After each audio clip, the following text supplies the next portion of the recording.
né, capítulo 20, verso 8.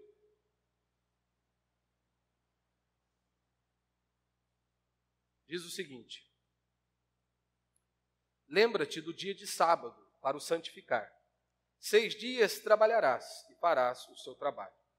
Mas o 7º dia é o sábado do Senhor teu Deus.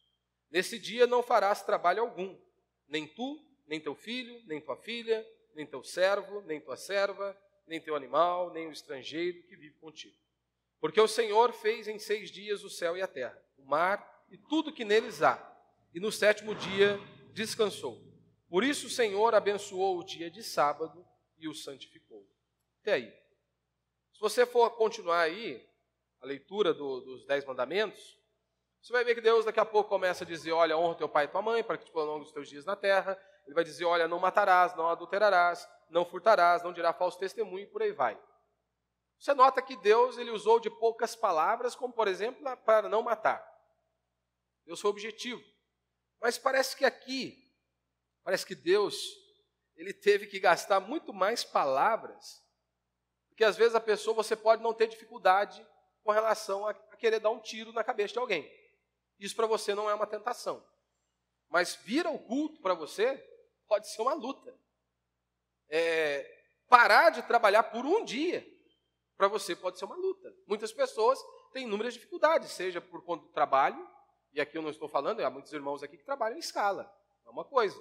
Falando de pessoas que trabalham de segunda a sexta, de segunda a sábado, aí no dia do domingo, no culto ao Senhor, você não vai cultuar a Deus? Que você vai, eu vou distrair um pouco. Distrair? Você é servo de Deus. Isso não é opcional para você. Culto não é opcional para nenhum de nós. Ah, pastor, mas eu não estou bem. É mesmo? Deus mandou perguntar para você se você estava bem? Deus pediu a sua opinião com relação à reunião solene do ajuntamento do seu povo? Não, Deus simplesmente instituiu. E ele disse, o meu povo vai fazer isso. E acabou. Então nós não temos opção. Você não é opcional, você vir ao culto ou não. Então se você não vem ao culto pelo menos uma vez por semana, e aqui chega a ser assim, até constrangedor falar, né? Na nossa igreja, por exemplo, temos 2 cultos apenas. 2 cultos apenas. E se você tem a disponibilidade de vir ao culto, você não vem, você deve avaliar o seu cristianismo. Se você tem disponibilidade nos dias e horário e não vem, você deve avaliar, será se eu sou crente mesmo? Porque eu não quero estar na reunião solene do ajuntamento do povo de Deus. Eu não quero prestar o meu serviço ao meu Deus de adorá-lo e cultuá-lo. Você deve avaliar. Tem pessoas, meu irmão, que andam mais de 200 quilômetros para assistir um culto bíblico. Aí você pensa bem, talvez o que mais distante aqui, acho que não chega a dar 8 quilômetros para você chegar aqui à igreja. Será se você não tem tempo ou Deus não é a sua prioridade? Será se você não tem tempo ou a reunião solene não é importante para você? E aí Deus está dizendo isso, olha, você tem 6 dias para trabalhar.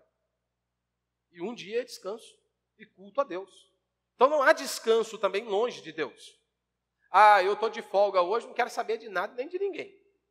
É dia da reunião solene do ajuntamento do povo de Deus, mas eu não quero saber. Não, você está errado. Então, se você não cultua a Deus, no mínimo, uma vez por semana, você está em pecado. Você precisa saber disso. Você precisa saber. Se eu não cultuo a Deus, no mínimo, uma vez por semana, eu estou em pecado. Eu preciso mudar, eu preciso me arrepender dos meus pecados. Porque aqui é a ordem de Deus. É uma ordem, não é opcional para nós. Não importa se você esteja bem ou não. Talvez aí a exceção da exceção é uma doença grave aí para você não vir ao culto. Apenas isso. E para mim você pode dar qualquer desculpa que você queira. Para sua esposa, para o seu filho, seja para quem for. Mas e para Deus? Você acha que muitas vezes a sua desculpa, que pode ser esfarrapada, vai colar com Deus? Não vai colar com Deus, meu irmão. Não vai colar. Então aqui, nós estamos diante de um princípio que foi estabelecido lá na criação.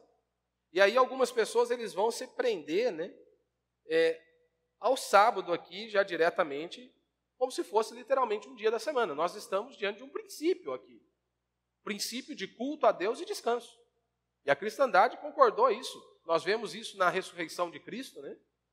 Cristo ressurgiu no domingo, apareceu ao seu povo, e aí então eles começam a se reunir no domingo. Há cristãos, homens de Deus e piedosos, que ainda pode existir, será se é no sábado ou no domingo? Mas uma coisa não há dúvida. O princípio de nos reunirmos uma vez por semana, no mínimo, para cultuarmos a Deus e bendizermos ao nome do nosso Deus, isso é inquestionável em toda a cristandade. Nunca houve polêmica quanto a isso. Meu irmão, se você for olhar aí hoje, se não me falha a memória, acho que há mais de 200 calendários. Há mais de 200 calendários. Então, quando você vai para o original, a palavra sábado significa isso. Sabá, descanso. Então, nós estamos diante deste princípio de descanso e culto a Deus. E por que eu comecei citando exatamente Êxodo aqui? Porque esse seja um dos pontos mais conhecidos, né, da Igreja Adventista aí do sétimo dia, essa defesa pelo sábado, literalmente. Né? E eu, sinceramente, eu não tenho problema algum com a pessoa que ela queira guardar o sábado, desde que ela não ache que isso seja um quesito para a salvação. E para eles é um quesito para a salvação. Se você não guarda o sábado do jeito que eles guardam, você vai para o inferno. Literalmente é isso. Então, se uma pessoa falar para mim, pastor, eu quero guardar o sábado, você vai começar nas 18 horas, se não me engano, na sexta-feira, e vai até no outro dia sem fazer nada, literalmente. Literalmente você não vai fazer nada aí. Não tem nenhum problema se você quiser fazer isso. O problema você vai ter é quando você começa a dizer que quem não faz está indo para o inferno. Como certa vez conversava com uma senhora, e ela é defensora da guarda do sábado, e eu disse, não tem nenhum problema se você faz isso, se você tem essa condição de pagar alguém para fazer tudo para você, é ótimo. Ótimo. Agora, você olha para mim e acha que eu vou para o inferno porque eu não guardo o sábado do jeito que você guarda. E aí você pode ver que, na maioria das vezes, as seitas, eles abraçam um ponto ali e eles não soltam daquilo por unhas e dentes. Eles agarram com unhas e dentes e não soltam mais aquele animalzinho ali. Eles não soltam mais aquele ponto ali. Seja o sábado, seja a abstenção de algum alimento, mas eles se agarram de tal maneira e aí todos os outros são hereges porque não fazem. A igreja mesmo adventista do sétimo dia é uma igreja nova, relativamente nova, comparado com muitas outras denominações. Será se então todo o povo de Deus, nós estamos com 2.000 anos de história da igreja, será se 1.800 anos de história da igreja, todo mundo foi para o inferno porque não teve a revelação que eles tiveram? Será se Deus falhou e não guardou o seu povo? Só eles tiveram a brilhante revelação? Será se Deus abandonou o seu povo? Essas perguntas são básicas, meu irmão, que nós devemos fazer. Como que alguém defende algo que ninguém defendeu até hoje, a não ser alguns hereges? Como? É algo questão de lógica, raciocínio. 2.000 anos de história da igreja. Só os camaradas, 1.800 anos de história da igreja. Só os camaradas surgiram com essa ideia. Só eles defendem com unhas e dentes em determinado ponto. Será se todo mundo está errado e só eles estão certos? Será se homens muito mais piedosos que pisaram neste mundo, fizeram grandes coisas em prol do reino de Deus, será se não é algo que nós devemos avaliar e questionar? Então, lembrando que a intenção aqui não é julgar pessoas de coração. Não é massacrar uma pessoa ou julgar o coração de alguém. Eu não tenho esse poder para julgar o coração de ninguém. Eu não tenho esse poder, nem quero ter. O objetivo também não é denegrir a imagem de uma instituição, e sim nós analisarmos doutrinas. E quando nós analisamos doutrinas, seja do catolicismo romano, seja do adventismo do sétimo dia, ou qualquer outra seita, você precisa voltar-se para a sua denominação, você precisa voltar-se para a sua fé, aquilo que você professa, ou seja, para o cristianismo bíblico, e você precisa examinar a sua fé. Porque você vai se deparar diante de um conjunto de normas, de regras e doutrinas de algumas seitas. E aí você precisa voltar para o cristianismo bíblico e examinar o que a Escritura diz, o que a nossa fé diz, o que os nossos irmãos do passado disseram acerca daquele mesmo texto, daquela mesma passagem. Então o objetivo aqui é analisarmos doutrinas, é fazermos uma comparação teológica, seja com os ensinos dos adventistas, ou com o do catolicismo, ou do espiritismo, ou do budismo, e compararmos com as nossas. O que eles ensinam, o que nós cremos, o que a Bíblia diz. Eles ensinam isso, a Bíblia diz isso. Nós cremos assim, nós ficamos com as Escrituras. Nós não temos papo. Há inúmeros servos de Deus em nosso país e fora do nosso país, professam a mesma fé que nós, reformada, Mas, meu irmão, os homens podem falhar. Eles podem se equivocar. Um pastor não está livre de falar, de cometer um erro ao defender algo. Por isso que nós não temos papa. Então pode ser qualquer pastor de renome em nosso país ou fora do nosso país. Se ele falar algo e nós irmos para a Escritura e a Escritura diz B, nós ficamos com a Escritura e diremos abertamente, nós não concordamos com fulano, obviamente com respeito, né, se for uma pessoa de respeito, e dizemos, nós não concordamos neste ponto por conta disso, disso, e vamos apresentar os nossos argumentos. Então nós não temos papa.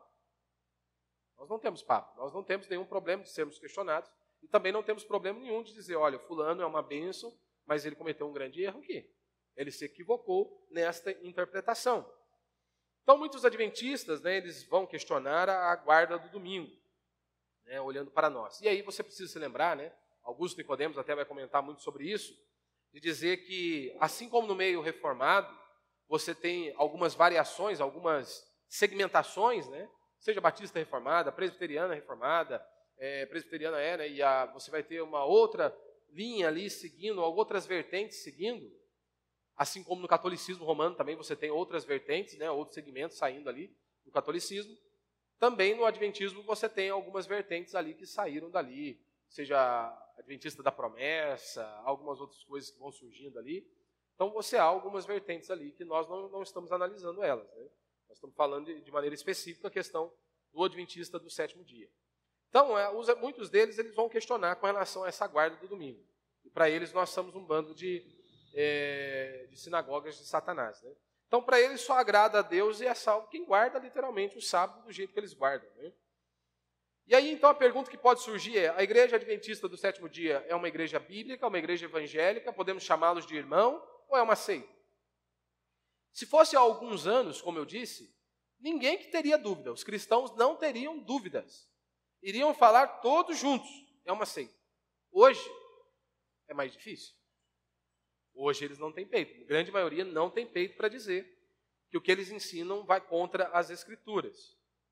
Hoje é mais difícil você perceber os desvios doutrinários deste grupo, porque eles são bons no que eles fazem. Eles são estudiosos. Você vai pegar um membro da igreja adventista do sétimo dia, se você não estiver preparado para falar com ele, ele vai te massacrar. Sim, no bom sentido, ele vai conseguir te convencer acerca dos argumentos dele, daquilo que ele defende.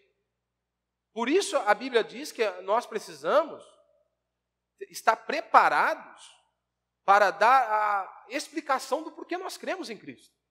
Porque, convenhamos, a sua fé precisa estar solidificada. Ou, afinal de contas, você é crente porque seu pai é crente? Porque você nasceu numa igreja evangélica? Então, se você nascesse no Oriente Médio, você seguiria o Corão, não a Bíblia? Não, você segue a Bíblia, você crê em Cristo porque Ele é a verdade. Você precisa estar preparado para responder às objeções. Então, muitos hoje não conseguem perceber os desvios doutrinários, porque eles são bons de comunicação, eles são bons de oratórias, são estudiosos, se empenham, né, para fazer muitas coisas ali, e, inclusive, eles vão declarar que creem em muitas doutrinas que nós cremos. Você vai falar da Santíssima Trindade, eles vão dizer que creem na Santíssima Trindade. Você vai falar da divindade de Cristo, que Ele é 100% Deus e 100% homem, eles vão falar que eles creem na divindade de Cristo. Eles vão defender também o nascimento virginal de Cristo. Eles vão afirmar, como nós afirmamos, que Cristo morreu na cruz por nossos pecados, que Cristo ressurgiu dentre os mortos e está sentado à direita do Pai. Eles vão reafirmar. Então há bastante coisas similares à nossa fé e à nossa crença. Mas há muitas outras coisas que são doutrinas perigosíssimas, que não encontram amparo nas Escrituras, que você vai conhecer talvez depois que você já está mergulhado ali.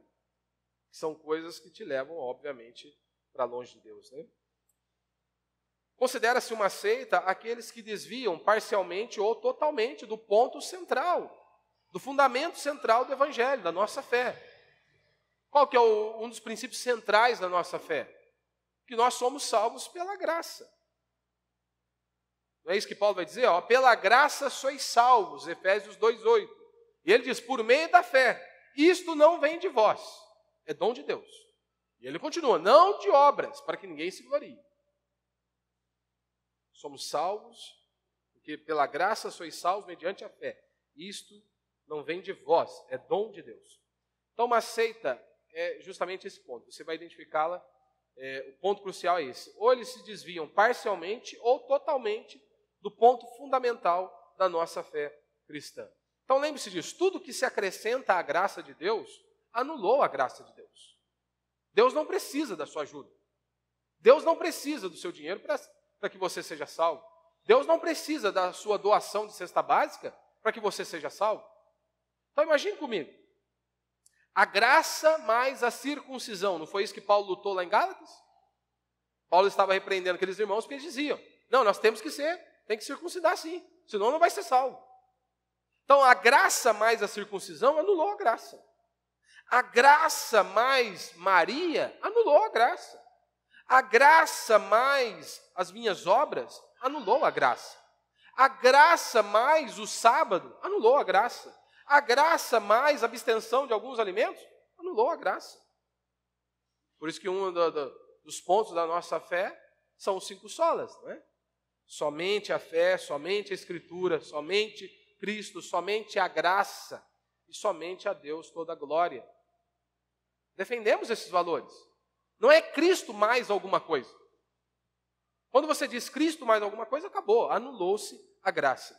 Então, os adventistas eles são conhecidos, né, por alguns pontos, né, que estão em destaques, né?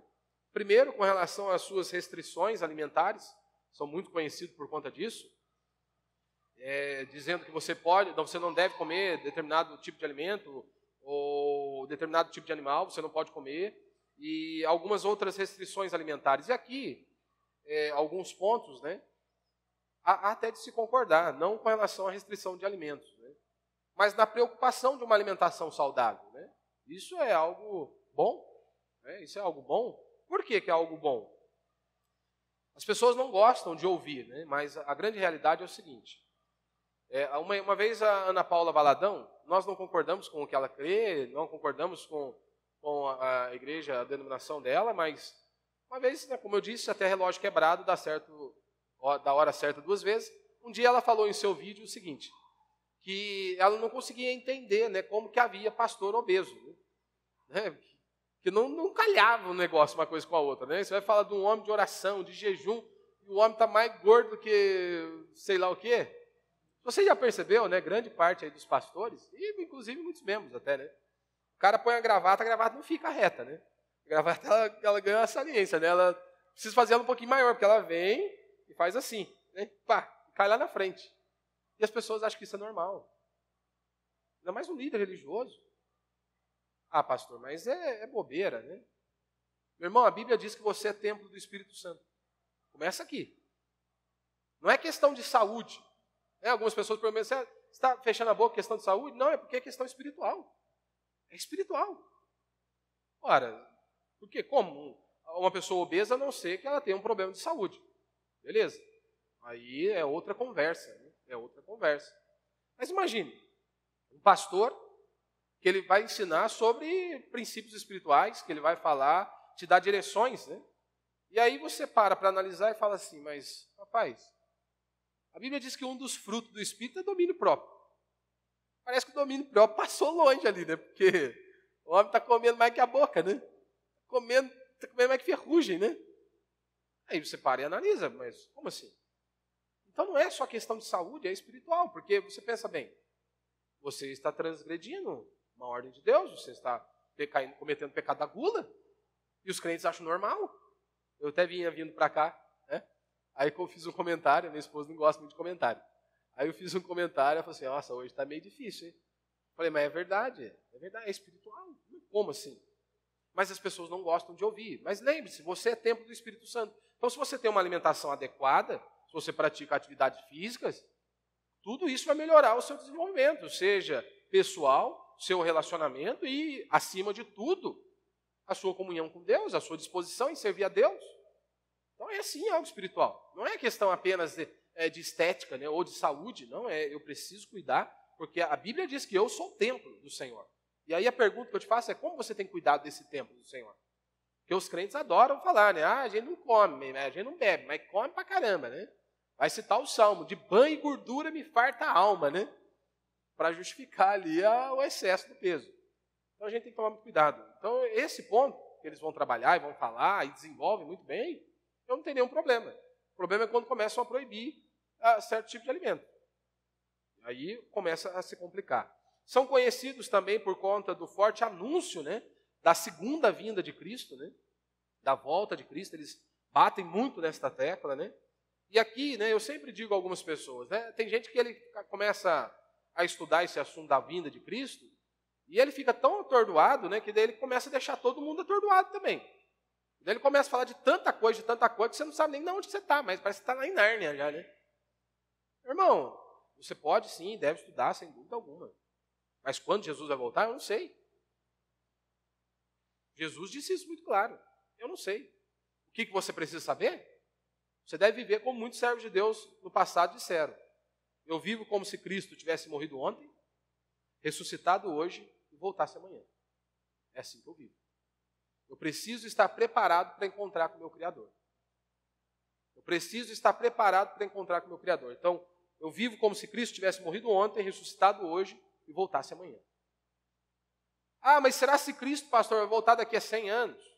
Mas os sinais estão aí. Será se ele vai voltar daqui a 100, 200, 300 anos? Irmão, eu não estou nem preocupado, não.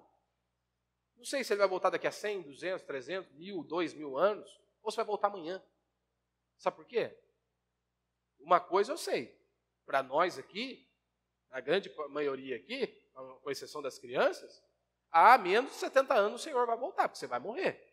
Eu também vou. Então você pode ter certeza. De 70 anos para baixo, nós vamos encontrar com o Criador. Ou ele volta nesse período, ou nós vamos encontrar com ele, porque morrer, nós vamos morrer. Então, fica tranquilo. Dentro de 70 anos, se Jesus não voltar, você vai encontrar com o Criador. Então, esteja preparado para você encontrar com o Criador. E essa cortina da vida pode se fechar a qualquer momento. Então, foque nisso. Como se Jesus tivesse morrido ontem, voltado hoje e ressuscitasse amanhã. Voltasse amanhã. Um dia após o outro. Viva para a glória de Deus todos os dias. Viva para a glória de Deus. Eles também são conhecidos, né, muito conhecidos por suas escolas, né?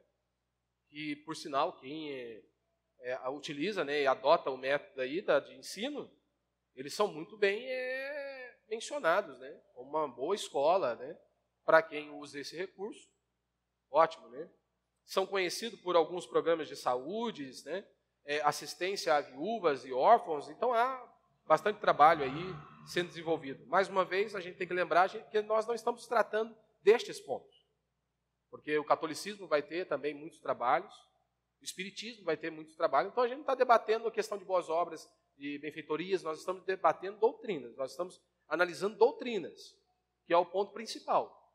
Uma pessoa pode fazer de tudo, mas se ela não segue a verdadeira fé, acabou. Pode fazer o que lhe der na telha. Né? Então, dentro disso, eu quero falar alguns pontinhos aqui, bem rapidinho, né? Senão você fica assustado. Né? Eu pensei que já está terminando a introdução, o pastor vai começar. Primeiro, né, essa origem. Né? Qual é a origem da igreja adventista? Né?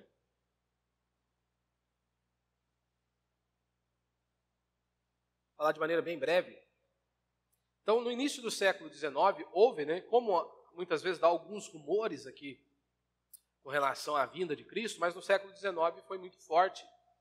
Né? Então, muitos pregadores, muitos pastores, eles começaram a se aprofundar e a buscar, né, entendimento com relação à vinda de Cristo.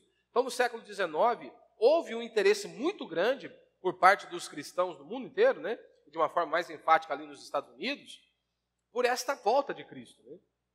E então eles começaram a se dedicar e a buscar informações. E aí, dentre alguns nomes, aparecem aí, né, o nome de William Miller, né, que é talvez aí dos pioneiros, né, que começam a semear uma interpretação para depois desembocar no que hoje nós temos aí do Adventismo. Então, tudo começou ali com William Miller, né? Alguns vão dizer Guilherme Miller, né? Porque há a mesma, no nosso português aqui, o Guilherme vai ter a mesma tradução do significado de William, né? Não a mesma tradução, questão de significado. William significa isso e Guilherme também significa isso, a mesma coisa. Mas é conhecido como William Miller, né? Ele era um agricultor, ele era um pastor batista e morava lá em Nova York, né? Nasceu em 1782 e faleceu no ano de 1849. E tudo começa com uma interpretação equivocada do livro de Daniel, das profecias que constavam lá no livro de Daniel. E então William Miller ele começa por um bom tempo, a buscar a compreensão daquelas profecias. E ele queria chegar ao entendimento correto daquelas profecias e como se aplicaria a vinda de Cristo, né? Então, até mesmo no site da Adventismo, você vai ver, né, um grande texto ali falando acerca dele, né, um dos pioneiros do Adventismo lá nos Estados Unidos, né? E vai falar um pouco da vida dele, de como que desenvolveu tudo aquilo ali, todo o trabalho, a dedicação, oração, tempos e anos meditando naqueles ensinos. Mas, basicamente, o que você precisa saber, para não ficar muita informação, é que ele interpretou lá Daniel, capítulo 8, verso 14, né, que se refere à vinda de Cristo, e vai falar das 2.300 tardes e manhã. E aí ele fez uma linkagem ali, né, com essas 2.000 tardes e manhã, que o Daniel 8,14 vai dizer o seguinte, né, Daniel falando, o anjo me respondeu. Daniel estava naquele momento lá, cativo na Babilônia, né, e ele diz, o anjo me respondeu. Até 2.300 tardes e manhã, então o santuário será purificado. Profecia sobre a vinda de Cristo. A interpretação histórica, né, como o próprio Augusto Nicodemos vai dizer, e de forma tradicional, né, defendido pela cristandade, é que se refere à vinda de Cristo, que ele purificaria o santuário, ora, a casa de Deus, por meio do seu sangue derramado na cruz do Calvário. Ponto. Acabou, essa é a interpretação. Cristo viria, seria pendurado no madeiro, o seu sangue seria derramado, e então o seu povo seria purificado dos seus pecados. Acabou aqui. Eu não vou me recordar se é Martin Lloyd Jones ou outro servo de Deus que ele vai dizer, nós temos que ficar com a Bíblia até onde ela vai. Você vai até onde a Bíblia vai. Você não pode ir além das Escrituras. Que aí começa a surgir heresia. Pare aonde a Bíblia pare. Martin Lloyd Jones. Pare aonde o autor parou. Não tente encher nada aqui não. Fique com o que o autor disse. E acabou. Não tente acrescentar nada, senão você vai melar o negócio ali. Então, na ideia dele, de William Miller, né, ele entendeu o seguinte, com base em Daniel 8,14 e também em Daniel capítulo 9, verso 24 e 25, ele começa então a analisar o texto e ele chega a uma conclusão. Você tem aquela informação do retorno do povo de Israel para Jerusalém, uma carta dada lá pelo rei Ciro, né, a Esdras, né, e então com o retorno em 457 anos de Cristo, né, antes de Cristo. E aí então Miller ele chegou com esse dado. Então vamos contar aqui, esses 2.300 manhãs e tardes aqui, tardes e manhãs, ele disse que era 2.300 anos. Menos os 457 ali, do retorno do povo, né, de Cristo para Jerusalém, ele chegou a uma data, 1843. E aí ele datou então, ele chegou após muitas horas de estudo, né, e compreensão, tentando compreender o texto, ele bateu o martelo. Depois de muita oração, né, você vai ver isso lá no site, depois de muita oração, muita meditação, né, mas ele bate o martelo. Jesus vai voltar. E ele tinha uma data para voltar. E aí você tem que se lembrar do falso profeta. Se o falso profeta ele dá 10 profetadas, 10 profecias ele entrega. Ele acertou 9, errou uma. O que ele é? Falso profeta. Não interessa se ele acertou 9. Deus não erra, meu irmão. Deus não erra. Ponto final. Você acha que Deus vai errar? Vai dar amnésia em Deus? Então não importa. Se ele já errou na primeira, desqualifica. Está desqualificado. Errou, falso profeta. E aí então Miller, ele estabelece essa primeira data. Março de 1843. Quando Miller estabeleceu esta data, março de 1843, ele fez essas contas em 1818. Então você conta aí de 1818 até 1843, são 25 anos pregando a volta de Cristo. 25 anos martelando que Cristo voltaria e que eles precisavam estar preparados para encontrar com Cristo.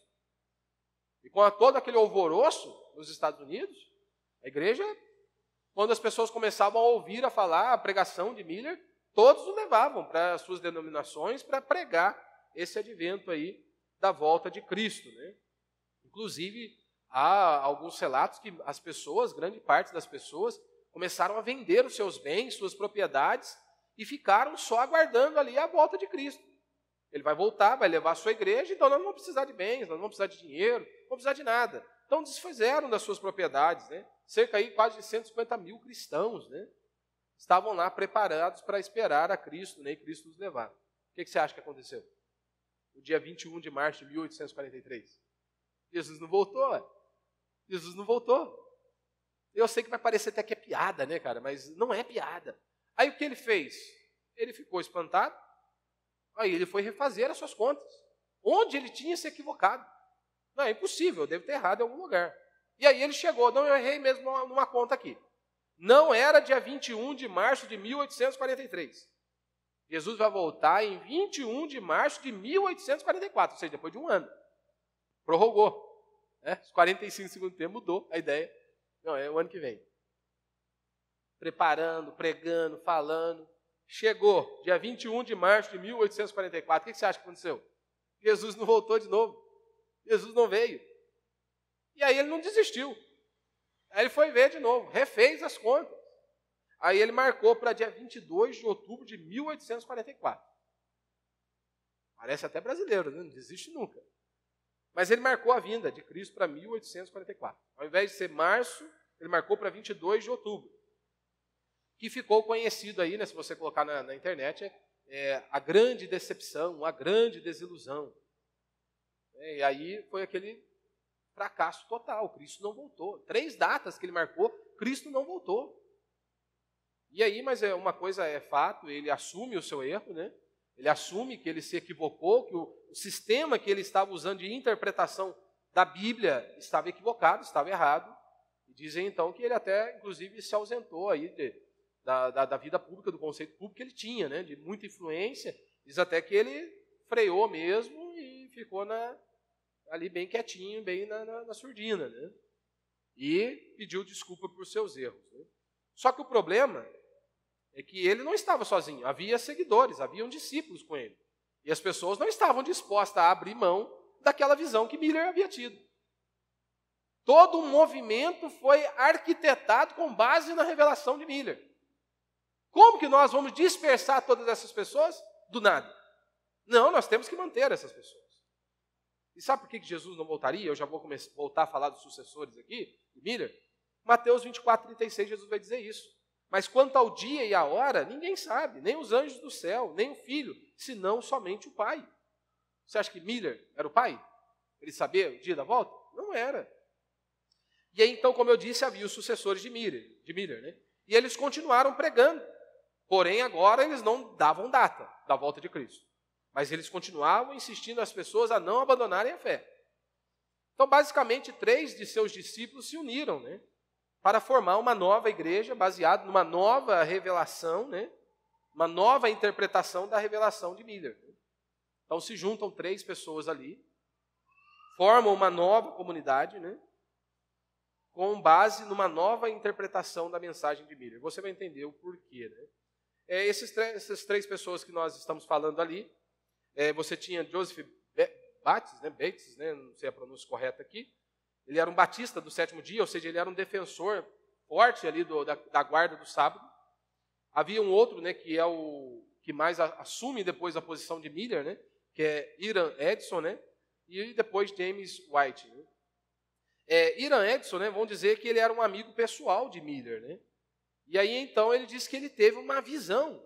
Logo após o grande desapontamento, ou seja, no dia 22, né, de outubro, como teve o grande fracasso, o grande desapontamento, no outro dia, ou seja, no dia 23, Edson, ele disse que ele teve uma visão. Que Miller, ele não tinha errado. Miller havia apenas se confundido com relação ao evento. Mas a data ele tinha acertado. E aí você vai entender o porquê. Né? Edson, ele disse o seguinte, no outro dia, no dia 23, olha, eu tive uma revelação. Eu não vou citar todo o texto para não ficar muito grande. Mas você tem isso aí lá na administração da igreja lá. Ele começa a citar que ele viu Jesus em pé, né, ao lado do altar. E aí ele diz então que Jesus estava entrando agora no santo lugar para fazer, no Santo dos Santos, para terminar a purificação. E aí você precisa lembrar da forma do tabernáculo e depois, posteriormente, do templo. Né? Você se lembra que havia ali 3 divisões. Né? Imagine esse quadrado aqui, né? Não é bem um quadrado, mas imagine esse prédio. Dentro desse prédio você tem, por exemplo, lá fora, vamos imaginar que o estacionamento fosse uma parte ainda do ponto aqui, do prédio. Lá fora era o átrio, aonde todo mundo ficava, o povo ficava, né, aqueles que não serviam a Deus só podiam ficar lá. Daí você tem o santo lugar, que é onde se apresentavam os sacrifícios, né? O animal era sacrificado ali. E vamos imaginar que aqui dentro é o santo lugar. E lá na cozinha era o santo dos santos, que é onde só o sumo sacerdote entrava ali uma vez por ano, né? Para apresentar o sacrifício e derramar sobre o propiciatório o sangue do animal, que era para aplacar a ira de Deus, como o Elvio disse aqui, né? Que Jesus ele é a nossa propiciação, né? Pelos nossos pecados. Ou seja, o sangue dele foi derramado para aplacar a ira de Deus por conta do meu e do seu pecado. Então, o sumo sacerdote, uma vez por ano, ele entrava lá e aspergia o sangue do cordeiro para apagar, né, ou para aplacar a ira de Deus, que era um símbolo do Messias, do cordeiro de Deus que viria para tirar o pecado do mundo. Então lembra esse desenho. Lá fora é o átrio, onde só fica o povo, o santo lugar onde apresentam-se as ofertas, os sacrifícios, e o santo dos santos lá na cozinha, que era onde habitava a presença de Deus, né, assim, a arca da aliança estava lá, e ali então Deus se manifestava ali. Então essa é a dinâmica aqui. Daí o Edson ele disse o seguinte, que naquele dia, no dia 22 de outubro de 44, Miller ele só se equivocou com relação ao evento. Porque Miller estava pregando que Jesus viria a esta terra, né, ele iria entrar no santuário terrestre. Só que ele teve uma revelação, que Miller ele estava certo com suas contas, porém, ele se equivocou quanto ao local. Porque no dia 22, aí ele vai dizer, Edson vai dizer que no dia 22 de outubro de 44, Jesus agora ele sai do santo lugar e vai para o santo dos santos. Olha você que loucura, né? Jesus deu um passo agora. Ele saiu do santo lugar e foi para o santo dos santos. Lembre-se, a visão de Miller era que após 2.300 anos, Jesus purificaria o santuário celestial. O santuário terrestre aqui. Mas agora, Edson está dizendo que não, é lá no céu, é o santo dos santos, e não o santuário terrestre. Ele não veio para essa terra, ele deu um passo, ele mudou a sua posição do santo lugar para o santo dos santos, ou seja, então algo aconteceu. Miller estava certo. Ou seja, Edson disse que Jesus entrou no santo dos santos, no dia 22 de 10 de 84, com o objetivo de fazer uma investigação pelos nossos pecados. Que loucura, né? E terminar a purificação que Jesus havia começado aqui nessa terra. É loucura, meu irmão. Eu sei que é difícil de entender, bastante coisa, né? Bastante informação, mas é para você compreender como se formou depois o Adventismo, do sétimo dia, que hoje nós conhecemos aí. Então, Ira Edson, ele defendia essa ideia. Cristo agora entrou ali no Santo dos Santos para começar essa obra. Essa foi a explicação que ele deu para não perder o movimento. É claro que fica difícil para você debater essa ideia, porque afinal de contas não tinha luneta, talvez. Não tinha um binóculo bom para você ver. Será que Cristo mudou agora? Ele saiu do santo lugar, realmente ele foi para o santo do santo. É difícil você debater, né? E outra, mas purificar o que no céu? Então você está dizendo que no céu também há pecado. Jesus precisa purificar o céu. Então, após essa nova interpretação de Edson, ele passa esse ensino aos seus discípulos. E aí, então, agora mais dois grupos se ajuntam a ele, que são aqueles dois que eu citei, né? Joseph Bates, né? Bates, sei lá, que era a ênfase na guarda do sábado, e também, que é o nome mais conhecido hoje no meio adventista do sétimo dia, Ellen White, né? Que ela tinha uma grande ênfase nos dons espirituais e de maneira mais específica com relação às profecias, ao qual ela trazia sobre si o título de profeta, né? Profetisa, né? Que falava em nome de Deus. E aí, então, após essa visão de Edson e esse ajuntamento desses dois, agora nasce o que nós temos aí hoje, né? Ou pelo menos uma grande influência sobre o movimento aí, o movimento dos adventistas do sétimo dia, né? Então, o segundo ponto que eu quero falar apenas aqui para a gente encerrar é um pouco sobre Ellen White, né?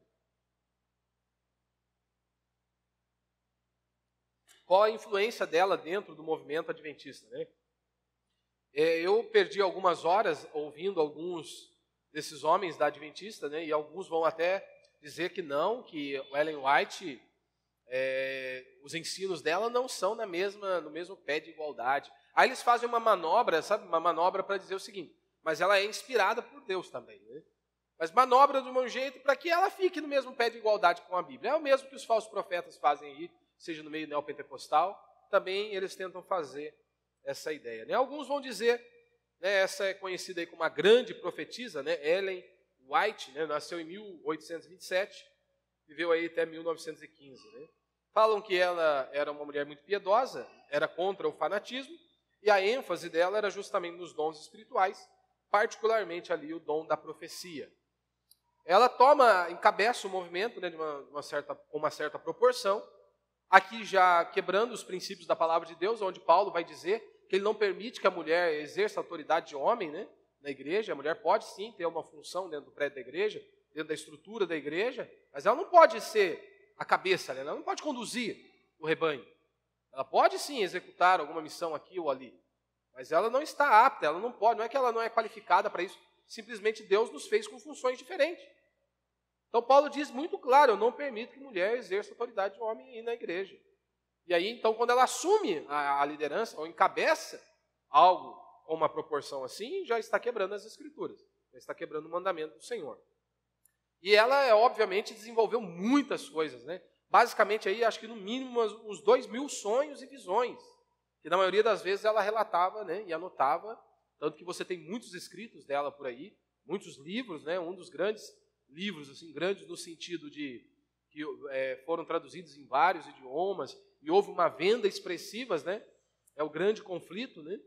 Onde ela vai falar um pouco da questão do Apocalipse também, ficou muito conhecido, né?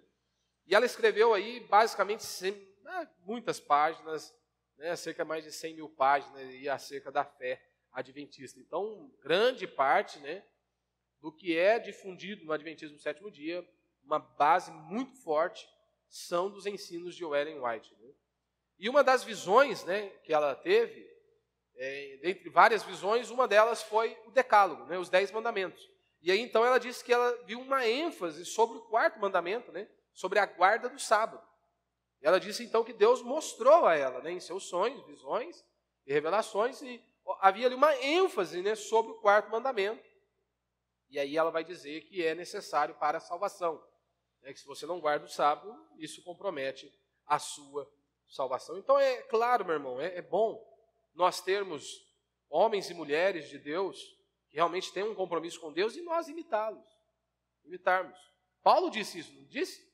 Sede meus imitadores como eu sou de Cristo. Então, nós precisamos de homens e mulheres de Deus, homens piedosos, pessoas piedosas que têm um compromisso com a palavra de Deus.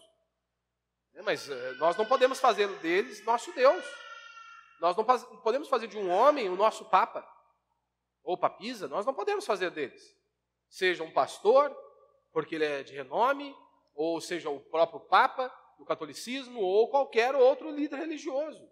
Nós não temos papa. E quando você vai para um movimento adventista no sétimo dia, ela é sim, Ellen White tem uma forte influência e ela é sim diferenciada. Não adianta as pessoas falarem, não adianta o cara ir para uma emissora, para um canal no YouTube e dizer que não. E eles nem também se forçam a isso. Então, para eles, dentro ali, se você tem um convívio com algum adventista, você vai ver que para eles é quase que infalível. É tipo Maria, né? Para os católicos é quase mais ou menos Ellen White ali para eles, né? Então, é claro que, né, por exemplo, você tem aí o que eles mesmos vão falar de Ellen White, né? Eu acho que eu coloquei uma referência aí, a revista Adventista, né, de 1984, na página 37, eles vão dizer, né? Eles dizem o seguinte, olha, nós negamos que a qualidade ou a inspiração dos escritos de Ellen White sejam diferentes dos encontrados nas escrituras sagradas. Você consegue perceber o que eles estão dizendo aqui? Ó? O que os outros diziam dela.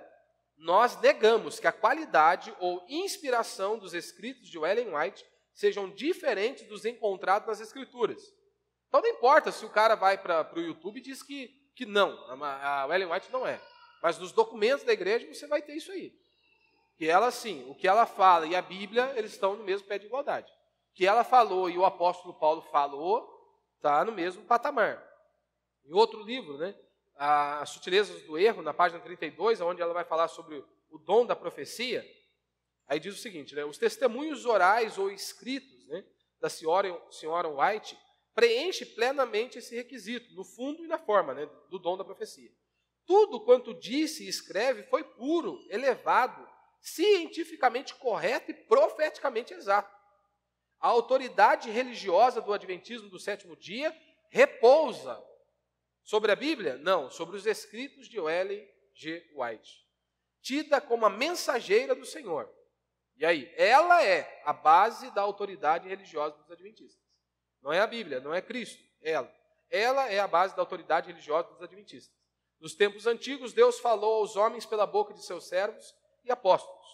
Nestes dias, ele lhes fala por meio dos testemunhos do seu Espírito.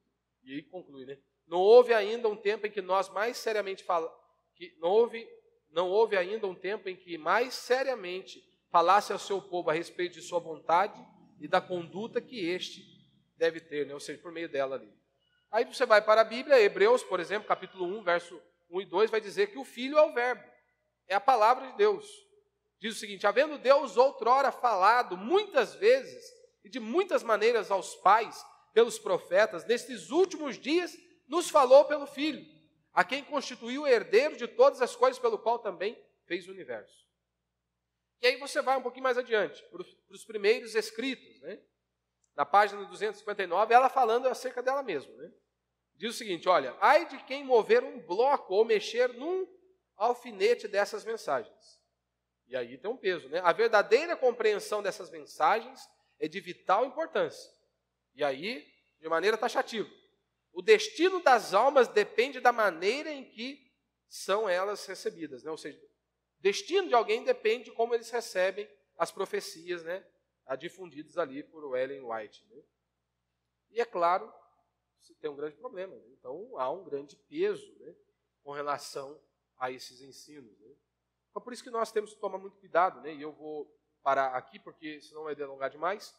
Então eu vou falar na próxima semana sobre o sábado, do porquê nós guardamos ou cultuamos a Deus no domingo, né? O porquê, quando você olha para a cristandade, quando surgiu a questão, o domingo entrou ali, né, na igreja, e eu vou falar dos pontos mais cruciais, que são os princípios, né, as heresias mais fortíssimas do meio adventista, que é, primeiro, o juízo investigativo, né, ou seja, a expiação que Cristo fez na cruz do Calvário foi incompleta.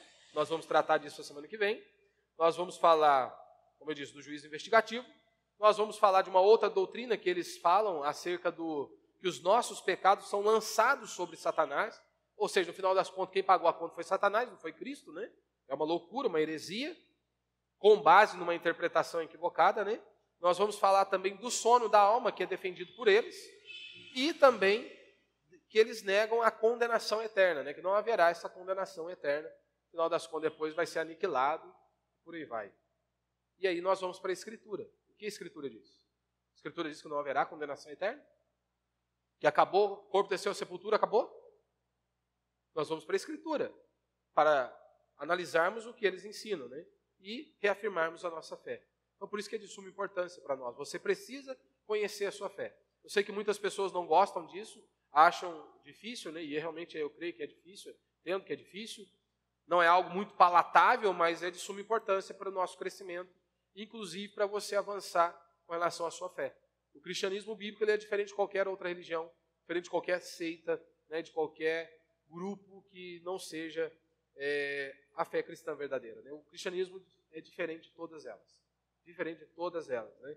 Então nós vamos estar aí com a graça de Deus analisando isso, essas doutrinas na próxima semana, né? Que Deus nos dê essa graça.